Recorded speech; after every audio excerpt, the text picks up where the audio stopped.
Salut à toi cher humain et bienvenue sur Gaming News Planet. Aujourd'hui 3 news. God of War annoncé sur Steam et l'Epic Game Store, avec une date de sortie. Starfield, de nouvelles infos dévoilées sur l'exclu Xbox. CD Projekt, la version next-gen de Cyberpunk 2077 arrive début 2022, celle de The Witcher 3 au deuxième trimestre.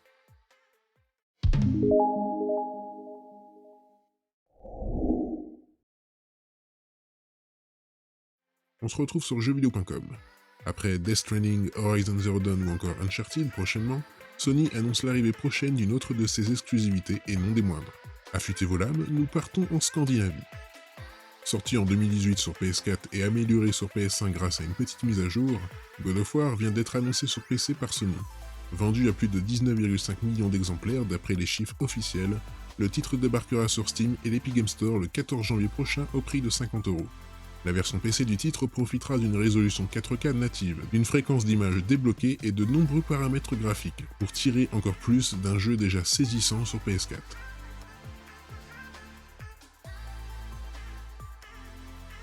Pour celles et ceux qui se posent la question, oui, le DLSS de Nvidia sera pris en charge par cette version, pour les possesseurs d'une carte RTX. Autre bonne nouvelle, si vous possédez un écran 21 neuvième, vous pourrez profiter de God of War correctement puisque le format sera bel et bien pris en charge. Le jeu sera jouable via le combo clavier-souris, mais vous pourrez également brancher votre DualShock 4 ou votre DualSense. Enfin, du contenu supplémentaire sera intégré au jeu, d'ores et déjà accessible en précommande, sur les plateformes de Valve et d'Epic. Les joueurs trouveront ainsi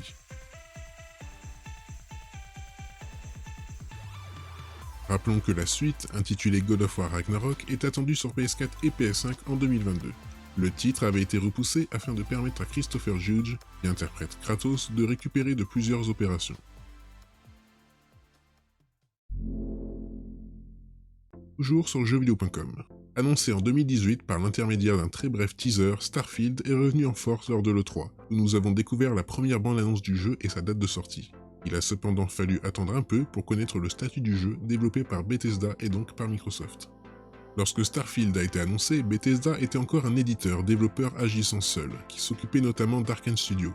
Tout change en septembre 2020 quand Microsoft a annoncé le rachat de ZeniMax, fondé par les créateurs de Bethesda, et donc de Bethesda. Ainsi, lorsque Starfield réapparaît lors du Xbox Game Showcase de l'E3, pour nous annoncer sa sortie le 11 novembre 2022, on se demande quel est son statut. La réponse ferme est arrivée quelques semaines plus tard, nous permettant de confirmer que Starfield sera bien un titre exclusif à l'écosystème Xbox et qu'il intégrera le Game Pass dès sa sortie. On en apprend aujourd'hui un tout petit peu plus, grâce à un carnet de développeurs publié par Bethesda. On découvre ainsi que le jeu se déroulera dans les années 2330, dans un système dénommé The Settled Systems, qui se situe dans un petit coin de la Voie lactée, notre galaxie. Les développeurs sont même encore plus précis que cela, puisqu'ils nous indiquent que ce système est à environ 50 années-lumière de notre système solaire. Environ 20 ans avant les événements du jeu, les deux plus grosses factions de la zone, The United Colonies et Freestar Collective, se sont livrées une guerre terrible.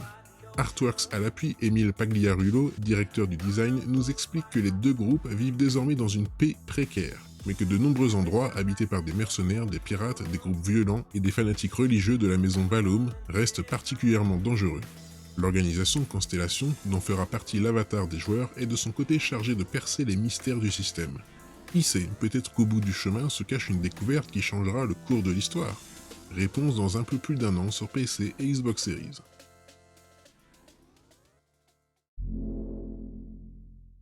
Et enfin, on se retrouve sur Actu Gaming. Décidément, la folie des reports ne s'arrête pas chez CD Projekt. Alors que l'on était persuadé de tenir le bon bout avec la potentielle sortie proche de The Witcher 3, CD Projekt balaye ses espoirs d'un revers de la main avec un nouveau communiqué qui fait le point sur le calendrier de ses sorties. Et vous vous en doutez, tout est reporté à 2022. CD Projekt indique donc que suite aux recommandations des personnes en charge de superviser le développement des portages next-gen de Cyberpunk 2077 et de The Witcher 3, les deux sorties sont désormais repoussées à l'année prochaine. Et c'est finalement Cyberpunk 2077 qui arrivera en premier sur PS5 et Xbox Series, si l'on en croit le studio, qui indique une sortie pour ces versions dès le premier trimestre de l'année 2022.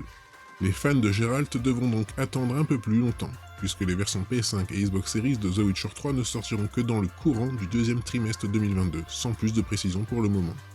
Nul doute que ces reports devraient décevoir de nombreuses personnes, même si la pratique est désormais une habitude cette année. Espérons que le temps supplémentaire alloué pour ces versions permette d'éviter une nouvelle affaire pour le studio, et que tout ce temps ne se transforme pas non plus en crunch prolongé. évidemment. Et voilà, c'est la fin de cette vidéo, j'espère qu'elle vous aura plu. Si c'est le cas, n'oublie pas de mettre un like, de t'abonner, d'activer la petite cloche et de me suivre sur Twitter. Et moi je te dis à la prochaine, cher humain.